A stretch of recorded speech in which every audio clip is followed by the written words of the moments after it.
Hello kayo dyan mga friends. Good morning! Today is July 5, Saturday.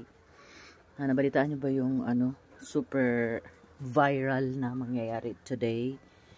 Like sa Japan, ganun, may mga So let's go outside. I'll show you the weather today. Ayan my friend, our dogs are quiet.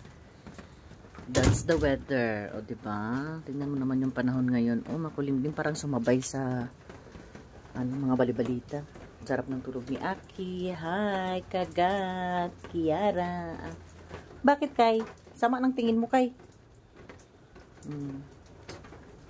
Tahimik sila ngayon. Hindi rin sila umalis ng maaga. So, yan po ang weather natin. That's our weather. Nasaan ang mga pusa? Ay, nandun pala yung mga pusa. Ayun, oh. Nandun sila. Diba? Kaya mukat lang tayo diri, eh. Anyway, my friend, that's the weather. Let's check, Ay, maulan. Check ko sana si Gamay. Anyway, so day off ko ngayon. Siyempre, dito ako sa bahay dahil masama ang panahon.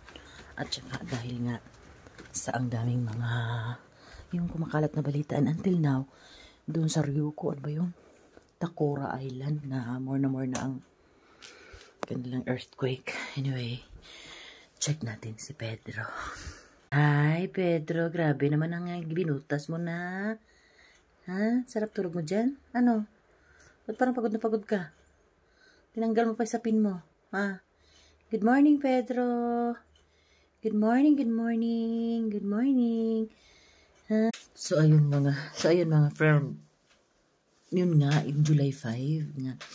Well, mag-pray lang talaga tayo, no? Kung naman mangyari, lahat ng yan ay kagustuhan ng Panginoon. And, mag-ingat palagi. Mag-ingat and parang napatay ko lang. Mag-ingat din sila, no? So, anyway, yung tungkol sa Japan, so, kagabi pa talaga ako siging check, panood ko ano ng mga update.